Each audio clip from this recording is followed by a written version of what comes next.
Doctor Pradeep सेठ, मैं आपके पास आऊंगी, लेकिन डॉक्टर गौतम भंसाली, पहले मैंने एक सवाल पूछा था, आप तक आवाज नहीं पहुंच पाई थी। कोविशील्ड को लेकर फैसला किया गया है 12 से 16 हफ्ते के बाद, तकरीबन इस ड्यूरेशन में अब इसकी दूसरी डोज दी जाएगी। ये फैसला क्या वैज्ञानिक सोच को दर्शाता है या वैक्सीन की कमी है, इस वजह से मजबूरी में लिया गया यह कदम है? जी चित्रा जी, एक बात तो मैं आपके चैनल के माध्यम से ये कहना चाहता हूँ कि वैक्सीन बहुत जरूरी है। ये जो सेकेंड वेव आई है, इसके अंदर अगर आपने बहुत गौर किया हो तो जो एक गवर्नमेंट ने बहुत अच्छा कदम उठाया था कि सबसे पहले वैक्सीन हेल्थ केयर वर्कर और फ्रंटलाइन वर्कर को दिया था, और उसी वजह से ये सेकेंड वेव में doctor, nurses, frontline worker, health care worker बहुत कम पीड़ित हुए। बहुत कम हेल्थ केयर वर्कर है जिनको कोविड इन्फेक्शन हुआ। फर्स्ट वेव के अंदर बहुत ज्यादा हेल्थ केयर वर्कर को इन्फेक्शन हुआ था। तो ये एक बहुत अच्छा काम हुआ था कि सबसे पहले इनको वैक्सीन लगा था। इससे यही चीज मालूम पड़ती है। सेकेंडली, सेकेंड वेव के अंदर जैसे पहले भी बताया कि युवा लोगों को, यूथ को बहुत ज्यादा इन्फेक्शन हो रहा है क्योंकि उनका वैक्सीनेशन नहीं हुआ है। ओल्ड पीपल फिर भी ठीक होके घर जा रहे हैं क्योंकि उनको वैक्सीनेशन हो चुका है। रही बात जहां तक ये टाइम बढ़ाने की, टाइम गैप की, यस, वैक्सीन की शॉर्टेज डेफिनेटली है हमारे यहाँ पे। सरकारी स्तर पे पूरे प्रयास हो रहे, गवर्नमेंट ऑफ इंडिया प्रयास कर रही है, स्टेट गवर्नमेंट प्रयास कर रही है कि जल्दी से जल्दी सब लोगों को वैक्सीन लगाया जाए। आपके चैनल पे मैंने बहुत पहले एक बार बोला भी था कि हमें वैक्सीन की सर्जिकल स्ट्राइक करनी चाहिए। अगर इस सेकेंड वेव से बचना है तो हमें मास वैक्सीनेशन करना चाहिए, वैक्सीन फॉर ऑल पॉलिसी अपनानी चाहिए। खैर फाइनली स्टार्ट हुआ, लेकिन जो ये टाइम पीरियड बढ़ाया गया है कोविशील्ड वैक्सीन का, पहले 4 हफ्ता था, 4 हफ्ते के बाद बताया गया, फिर बाद में 6 हफ्ते बताया गया, अभी बाद में 12 वीक बताया गया। मुझे लगता है ये साइंटिफिक तरीके से ही है। इसमें कोई, मुझे नहीं लगता कोई तरह की राजनीति है या कोई वैक्सीन की शॉर्टेज है उसकी वजह से। ये साइंटिफिक तरीकों से ही हो रहा है। पर एक अच्छी बात जो गवर्नमेंट लेवल पे हो रही, चाहे वो महाराष्ट्र गवर्नमेंट है चाहे सेंट्रल लेवल पे है, ये लोग डॉक्टर की सलाह मानते हैं, डॉक्टर को सलाह नहीं देते हैं, जो एक अच्छा चीज है।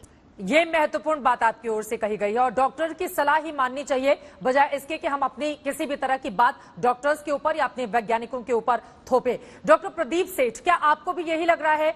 चूंकि लोगों के मन में ये सवाल इसलिए कायम है, कई जगहों पर जहां वैक्सीनेशन की प्रक्रिया जारी थी वहां पर ताला लगा दिया गया क्योंकि वैक्सीन की कमी है, और उसी दिन ये फैसला लिया जाता है कि अब जो सेकेंड डोज है वो 12 से 16 हफ्ते के बीच में दी जाएगी। इसलिए लोगों के जहन में ये सवाल है कि क्या वैज्ञानिक नजरिए से ये फैसला किया गया है या अपनी कमी को ढकने के लिए ये फैसला लिया गया है? देखिए, इस फैसले के पीछे वैज्ञानिक सोच है। मैं आपको बताता हूँ, डॉक्टर जोनास साल्क, जिन्होंने 1956 में पोलियो पहली वैक्सीन निकाली थी, और उन्होंने वही थे जो कि आफ्टर जेनर की वैक्सीन के बाद वही वैक्सीन आई थी पहली बार ह्यूमन के लिए। उनसे मेरा संपर्क था जबकि वो मेरे लैब में आकर के मेरे साथ बात की थी, और उन्होंने हमारे लैब पोलियो का काम हो रहा था उसके विषय में भी की थी। उन्होंने कहा था अगर हम एक डोज लगा देते हैं उसके बाद 67% आदमियों के अंदर तो एंटीबॉडीज बन जाती है, बाकी जो 33% है उनके अंदर उनको इम्यूनोलॉजिकल, हमारा इम्यून रिस्पॉन्स है, इम्यूनोलॉजिकल सिस्टम है, उसकी मेमोरी होती है। यानी वो भूलता नहीं कि उसको एक इंजेक्शन लग चुका है, मतलब एंटीबॉडी नहीं बनाएगा। तब भी अगर उसको दूसरी बार इंजेक्शन लगाते हैं, चाहे 3 महीने बाद लगाए चाहे 4 महीने बाद लगाए, उसके बाद उसके अंदर बड़ी तेजी से रिस्पॉन्स होता है, and this is known as secondary response. And this उन्होंने देखा कि उन्होंने जो स्टडी की थी एक नाइजीरिया में, कि उन्होंने देखा कि सबके सब जो 100% लोग जिनको लगी थी वैक्सीन, सबके सब प्रोटेक्टेड थे अगेंस्ट पोलियो, चाहे उनके अंदर पहली डोज के बाद एंटीबॉडी मिले ना मिले। यही सोच से मैंने कई वायरसेस में काम किया। मैंने HIV वैक्सीन पे काम किया, HIV वैक्सीन में एनिमल्स में काम किया, और खुद अपने को भी लगाई थी। और उसके अंदर मैं खुद देखा था कि मैंने हालांकि एक डोज ली और उसके बाद दूसरी डोज मैंने साल भर के बाद ली, लेकिन मेरे अंदर मेमोरी रिस्पॉन्स था एकदम तत्काल ही, विद इन 7 डेज मेरे अंदर अच्छा इम्यून रिस्पॉन्स आ गया। तो एक हमारे शरीर के अंदर एक क्वालिटी है जो ईश्वर की तरफ से देनी है, हमारे शरीर के अंदर है कि जो इम्यून रिस्पॉन्स है उसके मेमोरी होती है, और वो मेमोरी भूलता नहीं। अब देखिए, हम सबको बचपन में पोलियो वैक्सीन लगी हुई है, आज सब ब्लड टेस्ट करवा लीजिए, किसी के अंदर एंटीबॉडी नहीं मिलेगी। एक डोज ले ली, फिर उसके बाद देखिए कितनी तेजी से एंटीबॉडी मिलेगी, वो it is due to memory response.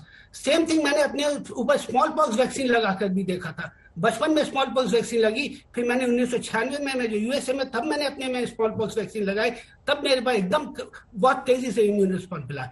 This is known as memory response antibody. अगर जिनको एक वैक्सीन लग चुकी है वो बिल्कुल खुश रहें कि उनको अगर कभी बीमारी तो हल्की सी होगी, कुछ नहीं होगा। जी। तभी देखिए हमारे यहाँ जो रिजल्ट निकले हैं कि 16 करोड़ आदमियों में कितनों को ब्रेक थ्रू इन्फेक्शन हुआ, जिनको एक डोज लगी है उनके अंदर 0.04% है, 0.04% है, और जिनके अंदर 2 वैक्सीन लगी उनके अंदर 0.02%।